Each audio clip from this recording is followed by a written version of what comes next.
Hello and welcome back to the Argyle CIO Leadership Forum, the Future Ready CIO. My name is Michael with Argyle. A couple of notes before I turn things over to our panel moderator. First, a quick reminder to stop by our sponsors' virtual booths at any time during today's event for the following week. Our partners are committed to providing you with valuable content and a great overall experience. At any time during today's event, you can visit their virtual booths from the main agenda page, which include complimentary materials, information, and meet and greet opportunities. And to ask questions throughout the session, simply type into the Q&A chat and we will address your questions at the end of the session.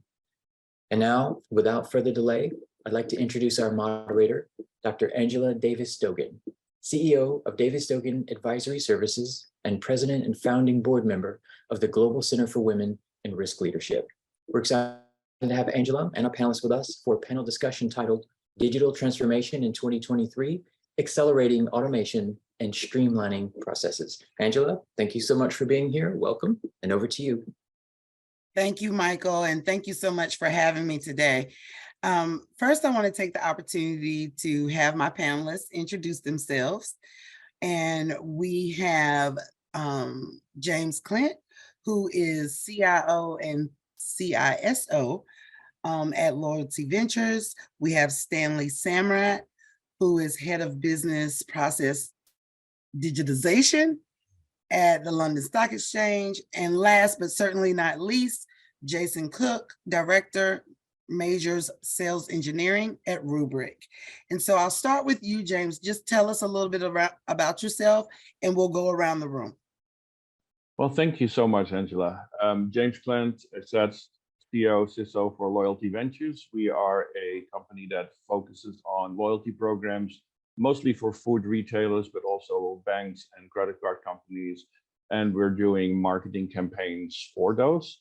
Been in a role like this for 15 years, have done digital transformation in healthcare, predominantly in orthopedics and dialysis, and have done it also before this in the hotel business, trying to get into the digital transformation process where we were no longer keeping the lights on, but innovating the top line and making changes to our processes, predominantly on the mobile platform.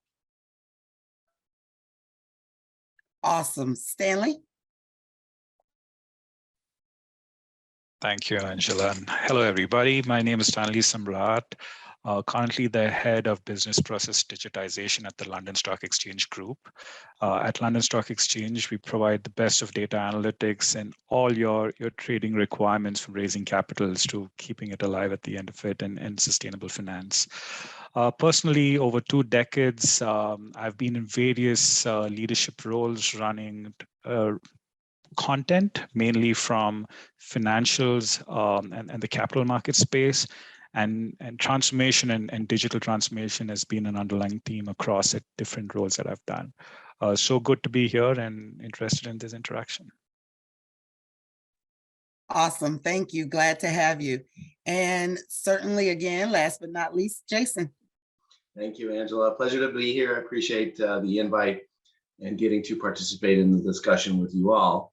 So as Angela said, I'm Jason Cook, Director of Sales Engineering for Major Accounts US. Here at Rubrik, we're helping our clients innovate through bolstering their defenses as it relates to reliable and defensible recovery from incidents such as ransomware. I've been with Rubrik for almost 6 years. I started in the individual contributor capacity, and now I lead a team of technical sellers across the US focused on the Fortune 100 and 250. Over my couple of decades in IT, I've been predominantly sales, but I've also held roles in consulting as well as IT operations. So again, pleasure to be here. I look forward to the discussion. Thank you, Jason. Thank you. Again, a pleasure to have you all. So as we think about digital transformation, I know that the audience, as well as you guys, may have an understanding of what digital transformation is, but I initially didn't.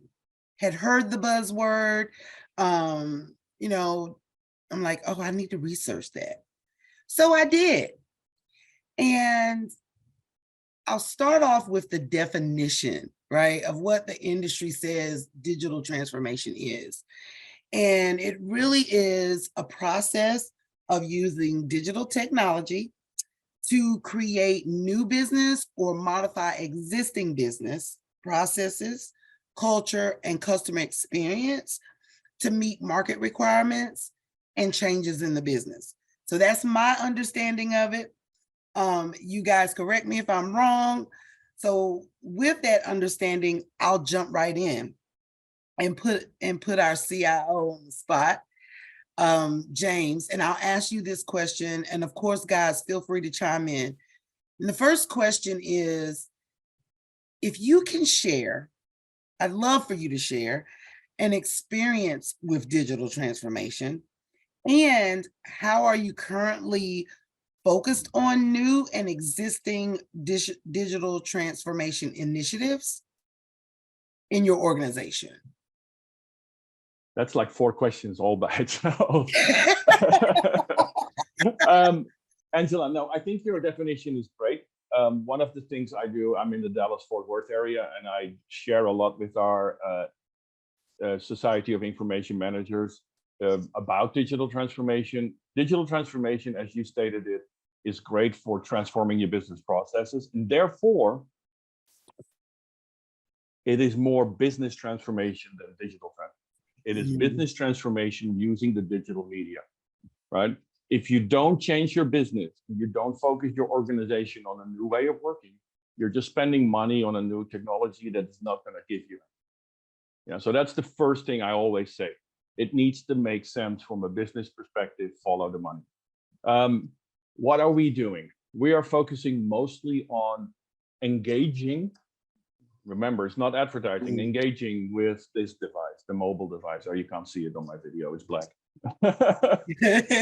But everybody walks with these things in their hand. And you need to have a meaningful conversation with your members, with your people that you're reaching out to. Just to give an example, I was looking for a new vehicle recently, and I bought one in September. So I stopped looking. I do my research online, and I get tracked by all these trackers.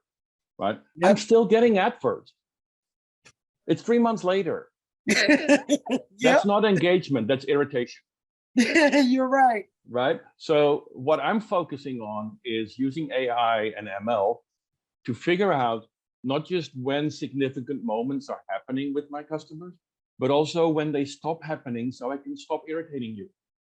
Right? Because irritation, the flow and the overwhelming amount of emails and then invitations and, oh, you need to do this. No, my company is going to change your digital strategies or your cybersecurity strategies by this new tool. Great. I mean, I can't buy 25,000 tools, right? And so be relevant to me. Add value to me. I ask that of my vendors, and I ask that for everybody I interact with. And I asked that of my team. Yeah. So one of the things that we're looking for is we're running a program called Air Miles in Canada, which families are using their cards to find miles when they shop at certain grocery stores and other stores and use a bank card. What I want to know is if you have children, if you have let's say you have a daughter and your daughter is 12 years old, whatever, that I know from my data, and it's 3 weeks before her birthday, I want to send you meaningful gift ideas. Hey, we're happy to see your daughter's birthday's coming up. Here are some ideas so you don't have to worry about what you're going to get. And hey, if you're already bought something, let me know and I'll stop bothering you with it. Or as soon as I see you buying something, because I see all your transactions, stop, right? Because if you want to do more research, you will. So that's what we're trying to focus on with AI and ML, because you cannot do it with people. There's too many transactions that you just can't. Absolutely. And you brought up something that leads me down a path that I want to address actually with Stanley. And that is, it's really about business transformation, right? And so how do you ensure that your business processes are sound, that they are efficient, right? And transition them into this digital transformation. Because I know from a tool standpoint, junk in equals junk out, right? And so in my consulting business, I'm very adamant about first analyzing the processes that an organization may want to use in this tool. They may want to take these processes and make the tool do these processes. And so I'm very adamant about making sure your processes are sound, that they make sense, and that you've created efficiencies. So Stanley, how do you handle that in this digital transformation era? I loved what you said, garbage in, garbage out, right? So we may have the best technology in the world, but if you put that in a broken process, you're not going to get the outcome you want. So at the core of it, just, repeating what James mentioned, it's the business. It's why you're doing what you're doing.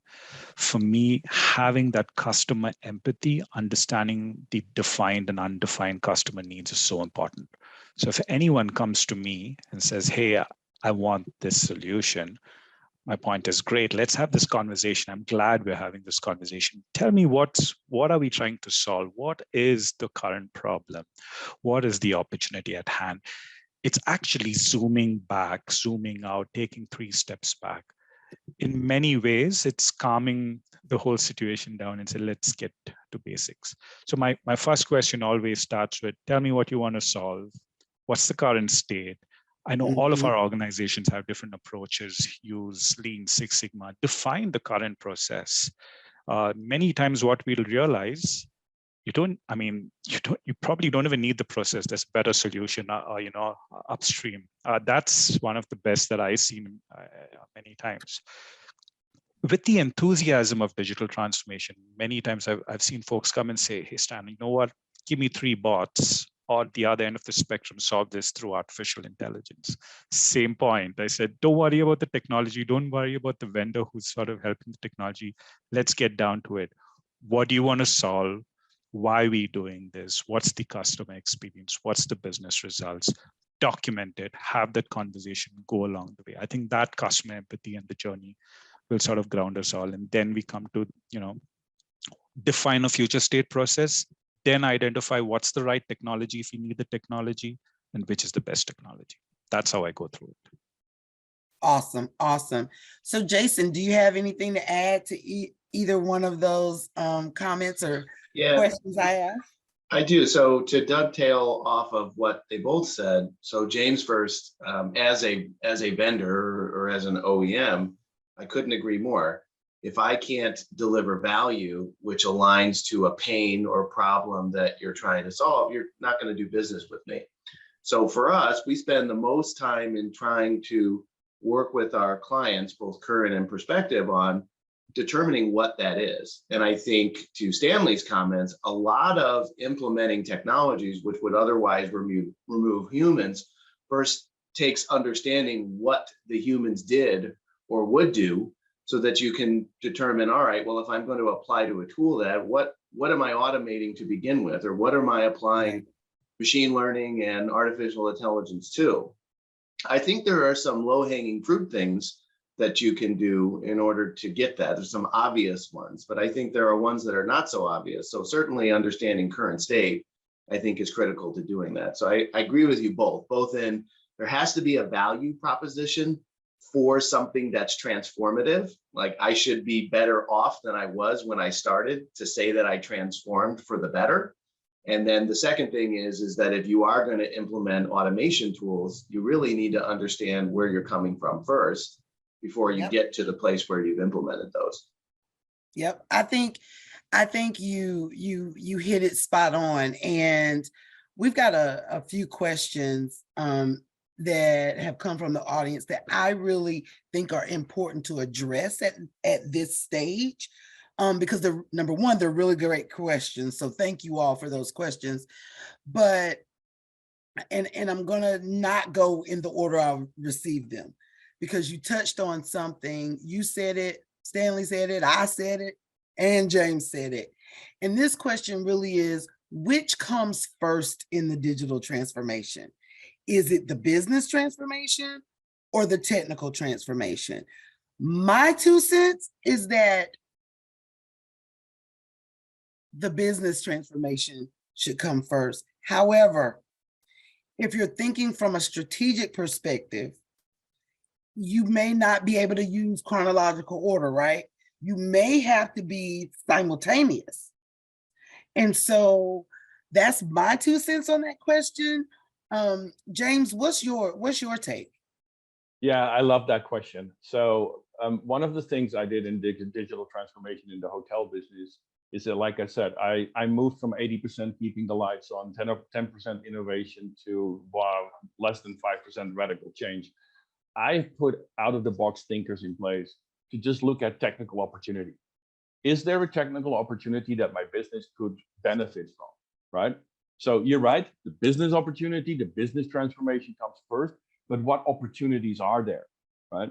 And talking to Jason, yeah, how can you add value for me? You know, threat management is enormous. It's the number of attacks in the United States alone, I read somewhere, is exceeding 25 million a year. Yep. And I need some sort of technology to help me manage all that, because I can't just employ 25,000 people to deal with it, right? So the technical opportunity needs to be identified by people that understand the business entirely and what the opportunity can do. And then it's business transformation and, you know, pilot first. And I would love to hear what Stanley and Jason have to say here, because it's, yeah, this is the big problem we're all dealing with. Yep. Stanley, your take? Yeah, I would ground it with 2 things, right? One is, what are we trying to solve, which comes to the foundation of the business. It's the business transformation.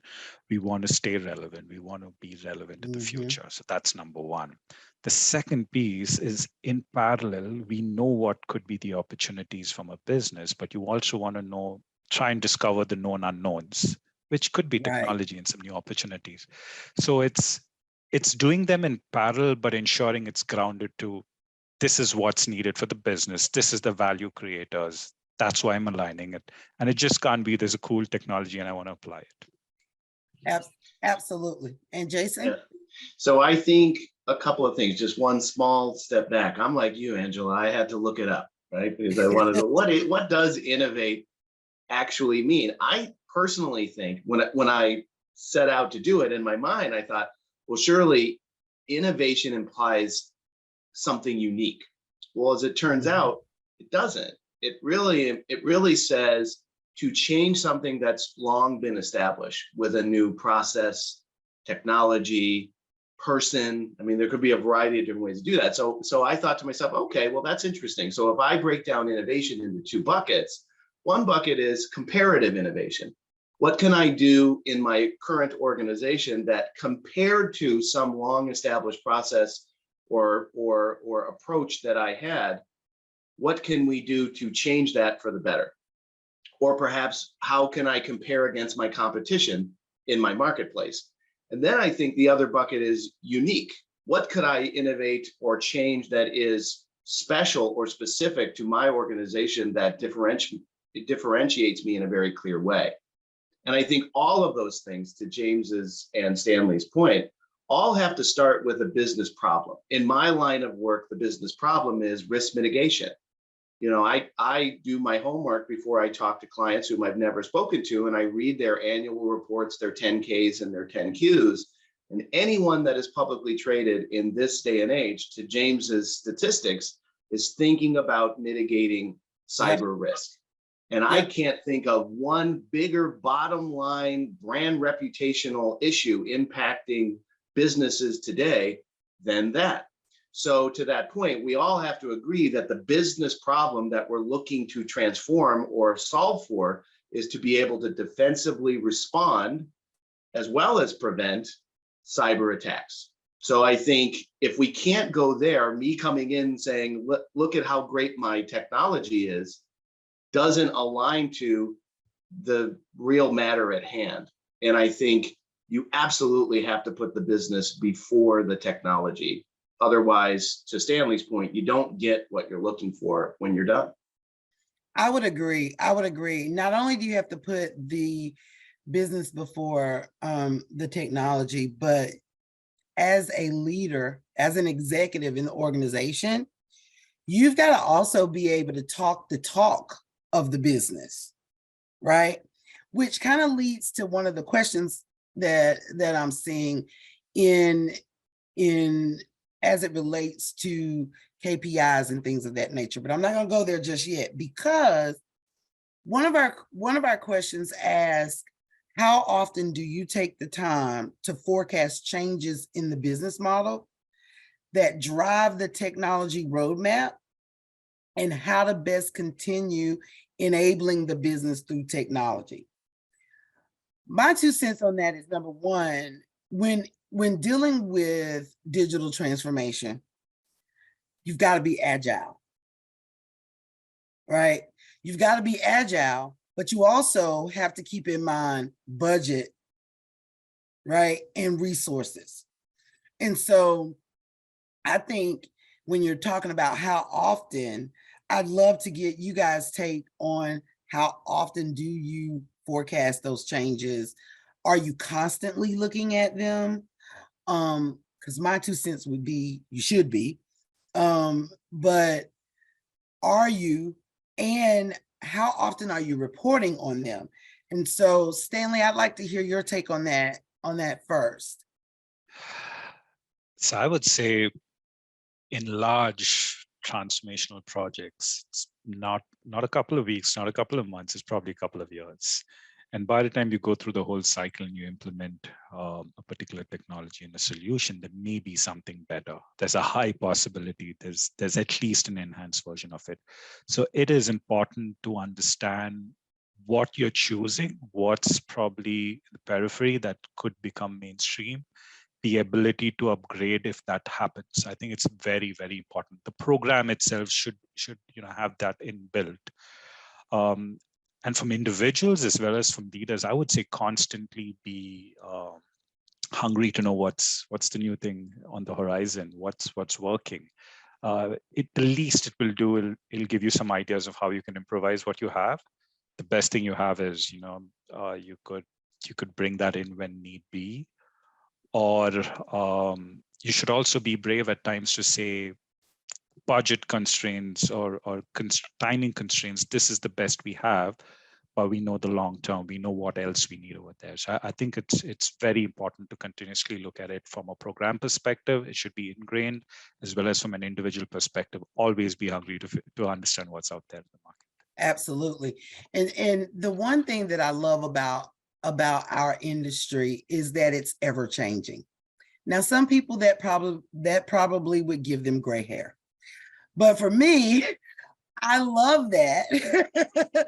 I love it because it keeps you in a constant state of learning, right?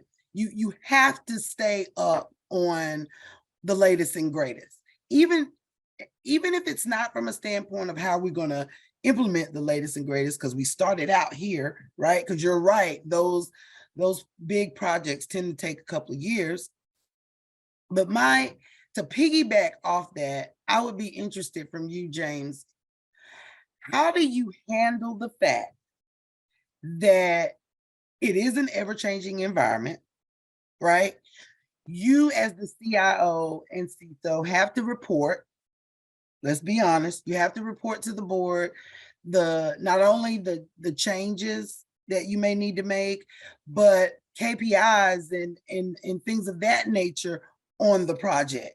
Yep. And you've got to deal with budget and resources.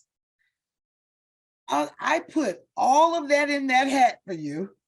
And I know you want to shoot me, but how do you handle that and convey that information to the business?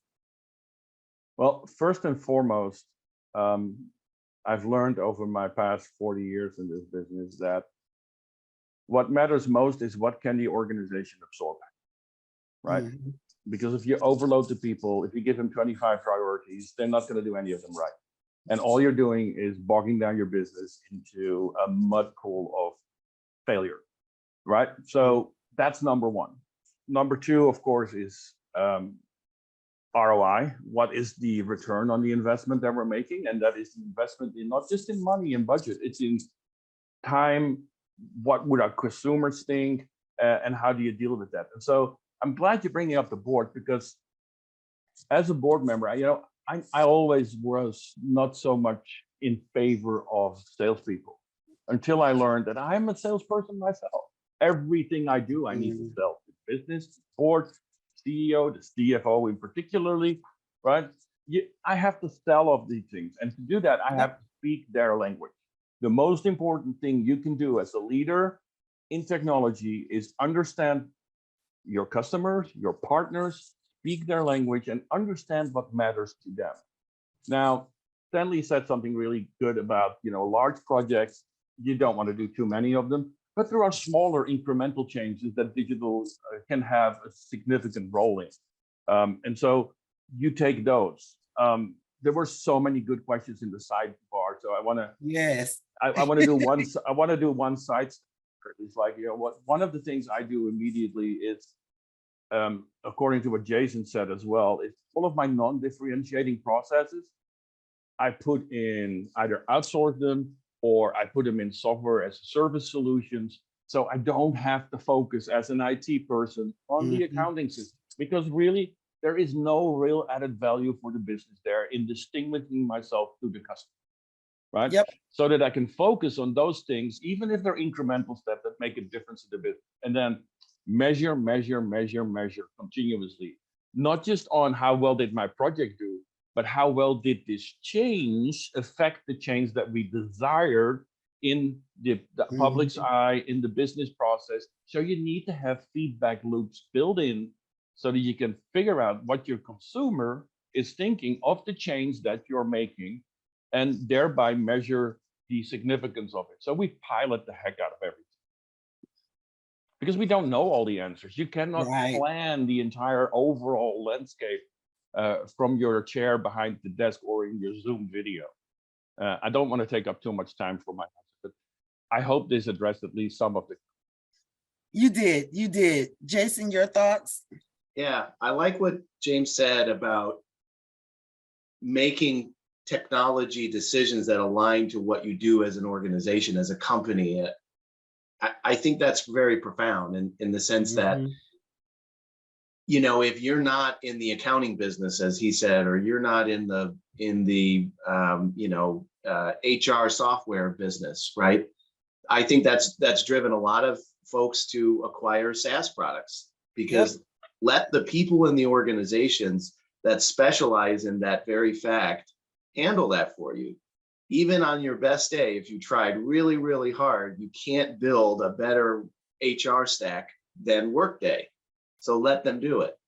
I think that's great. And it really allows you to focus on the things that align to your business. Angela, you said something great about sometimes when you converse with business people or business owners, it's about finding common ground. Well, they understand competition. They understand needing to change, to adapt, to overcome, to be fast. And I think if you tailor your dialogue in terms of these are things that we need to do as it relates to our technology in that way, that is a very common language that they speak. They know that if they stay the exact same, they will die. And I absolutely agree. Agree. And I brought that up. I mean, first of all, I want to address the fact that we're running up on time, and I haven't seen one question that isn't the greatest question ever. So we have definitely got to figure out how we're going to definitely answer those. Maybe Michael will coordinate something to where we can get them their answers if we haven't addressed it. But there's one thing I want to piggyback off of, and it's the conversation. So in my doctoral journey, I read several articles that were talking about CIOs and CTOs and their inability to speak business to the business. They come in the room speaking their expertise, which is technology, right? Which is innovation in this digital space. So it's like the business is trying to understand how apples and oranges go together, and there's a challenge. So I would really like to understand how you guys in your roles combat that.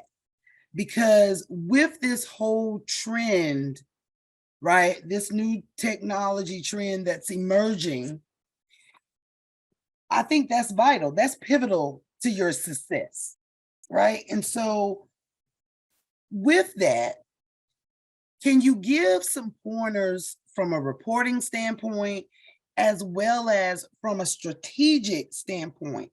Because I know that now you guys are at the table when the strategy conversations are being had. How do you handle that and relate that to the business, right, to the board, and have it align? Because I think that alignment is key. It can make or break your success. So how do you successfully handle that? And Jason, I'll let you go first. Okay, awesome. So, in my particular role, focused on what Rubrik does as a company, I'll be honest, because of the prevalence, to James's earlier point, of cyber breaches and very notable cyber attacks, the cost of downtime, the cost of brand reputation, that is why so many publicly traded companies in particular are writing that into their annual reports, 10Ks, 10Qs, about they are looking to mitigate those risks every bit as much as possible. So one approach, Angela, for us is to validate that with them. So in the early stages of a dialogue, this is a snippet from your annual report. It has a whole section on cyber risk, and we highlight the various statements. And when we're talking to the IT personas, we ask questions like, describe for us what your current approach to dealing with that is. Where do you think that you have gaps? And then has there been a clear communication from the board through the business to you that this is a major initiative? I'll be honest, in this day and age, 99 out of 100 times, the answer to that is yes. So I think the first part is to say, all right, well, in non-technological terms, this is what the business says we fear, or we are trying to drive to strategically. And we open the conversation based on that. And I think it immediately starts sparking the dialogue in terms of the how and the what, but the why is agreed upon. Right. James, your take? Education. So I have the advantage. I have a finance degree. I started out in accounting, so that helps, right? I did supply chain. I've done that. I have a degree in that. What I would do is, whenever I mentor people that I want to go onto the leadership track, is go get an executive MBA in finance. Go get an executive MBA in law. Start talking to your local universities to see how you can participate in programs that they have, because a lot of them have certificate programs now where you can just educate yourself and get the foundational knowledge that you need to have, right? Because as you said, I've had it where I came into the boardroom and started talking about, Outlook backups and Exchange backup strategies, and everybody takes their phone out and start reading emails. At that moment, you've lost the audience, right? So one thing that I challenge myself with is, whenever I go to the executive committee or to the board, concisely formulate the proposal or the problem that it would fit on a business card. If you can concise it down to the point where you can have problem, the effect, the consequences, all written down on a business card. You're communicating at the level that you need. So that's something I've set myself to a few years ago, to really learn that and be succinct and effective in the communication. That's the most important thing. That's awesome. So you started off with a word that is extremely important in our industry, and that is education. One of the questions asked, where do you guys go to learn about the latest and greatest in trends? And so since I was talking to you, James, I'll definitely open it up with you and find out, where do you go? And then Stanley, right after that, if you want to chime in, please do so. So I have two main sources. The first source is the Society of Information Management. It's SIM. It is a national society, and I talk to my peers. You know, Thursday morning, 7:30, I'll be in the second thing I do, I am on the advisory board for UT Dallas, as well as TCU, to help them formulate curriculum for the next generation that comes in. But also, I can use the kids that do their programs, especially in their, when they write their last thesis or their scripture for graduation. I ask them to look at my business program, because they give a total out of the box perspective, right? And they have learned all about these new technologies in school. They're handling them on a daily basis. They come up with the craziest effective ideas that I've ever had, So those are my 2 cents. I'd love to hear what Stanley does. So in our company, we've popularized a term called learn it all, right? He said, no one is know it all, but just be hungry to learn it all, right?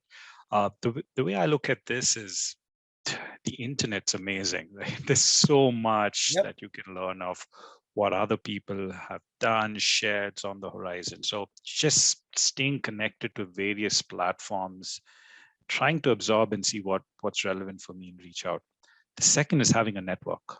Like you mentioned, James, right? It's, for me, could be a network in the industry, network within the experts in your company, network with students.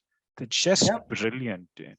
And the third piece that I like doing is, you see a particular solution, tech or non-tech, in another use case, in another industry, drawing a parallel, drawing some inspiration and seeing how you can pull it out here. So that's how, in today's knowledge economy, there's so much there, but making the time, staying curious at all points of time is what helps me. Awesome. Yeah. James? I think for me, speaking in terms of or the theme of automation that we've had here, I like to try to get the information to come to me as much as I possibly can. So there's a great service called TLDR, and they'll deliver to you these sort of bite-sized, almost like an automated RSS feed, and it's great. And they have a variety of different topics, whatever suits your fancy. For me, I'm looking at cybersecurity because I'm always trying to see what's happening in terms of the nature of attacks, what the current ransomware gangs are up to, and how all of that is shifting. And then to Stanley's point, the internet is vast, right? I don't think it has a final page. So to that point, I'll look for sources that I feel that are relevant, but also off the beaten path, that are less about technology and more about process and dissemination of information. So in terms of cybersecurity, what I find is the FBI and a few other .govs will post a variety of data with regard to actual breaches or suspected breaches that were caught before they happened to their site. So you can get a sense of how are the winds shifting, what are the cyber threats that the government is combating. I find that to be very interesting. And then lastly, forums just like these. I mean, to me, we talked about connectivity and networking, just having frank discussions about what others are doing or confronting, finding your similarity as well as I never thought of that, is a real enriching way to up your overall IQ. I would agree. I would also add being a member of certain groups. For example, I sit on the Cloud Security Alliance working group, and help them write controls for their framework. I do that honestly for information, like, so I can there's a team of us, and we're constantly talking, and I'm hearing about the latest and greatest things, from all the way from process improvements to tools to automation of things. And so I think that's important. Also, internet.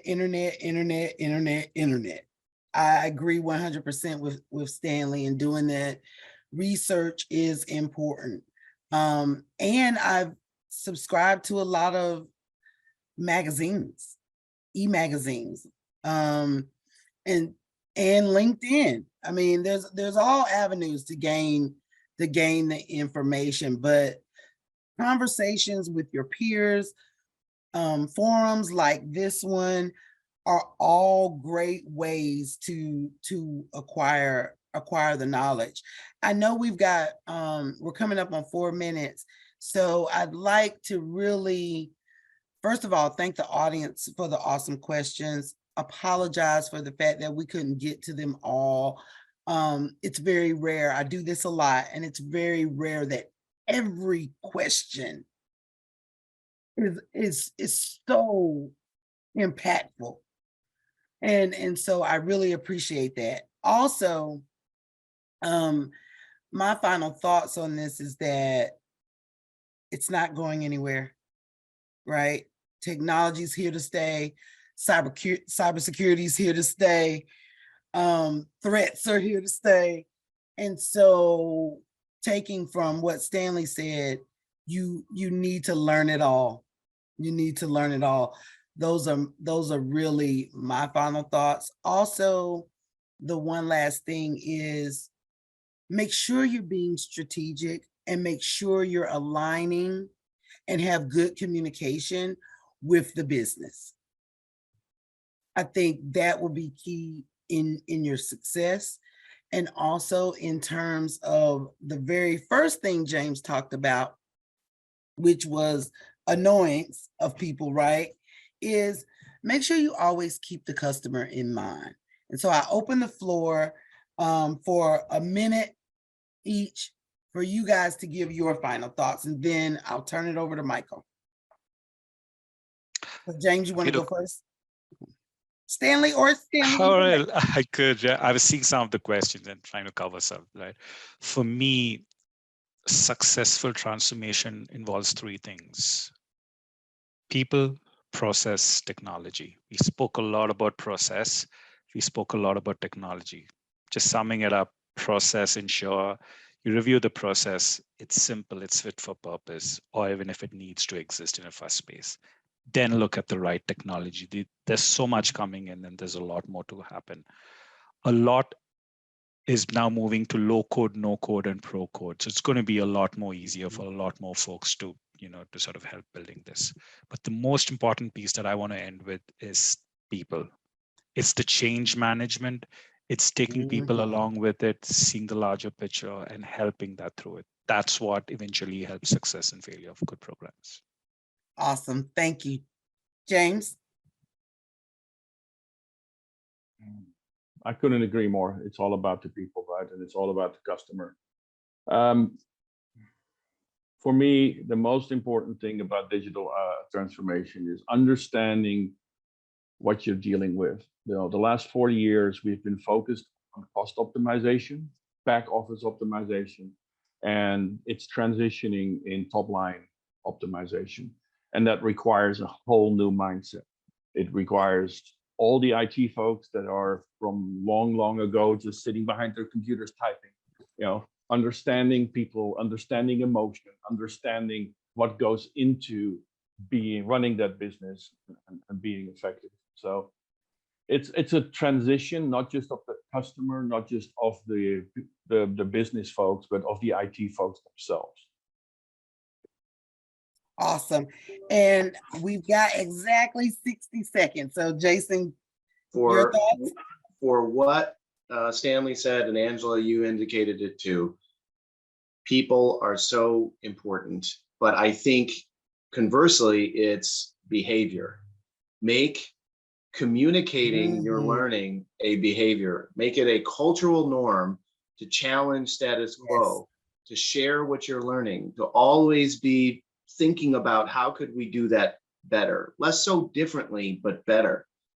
I think if you can instill that organizationally as a cultural norm, the outcomes will be vast, right? And innovation won't seem such this distant, unattainable thing. If you start by quantifying even the smallest of problems and solve them, you kind of have this snowball effect. So I really think it's important that the behavior by which we learn and we communicate be a cultural norm within business. You hit the nail on the head with that one. What a way to end this session. Awesome, awesome, awesome, awesome, awesome. So, Michael, I think that brings us to our time, and I will turn it over to you. Thank you so much, Angela, Jason, James, and Stanley. This was a wonderful, wonderful session. Thank you. I also want to thank everyone else for joining us for this fantastic session. Now, this session, along with all of today's content, will be available on demand following the event. Angela and the team, thank you so much. You're welcome.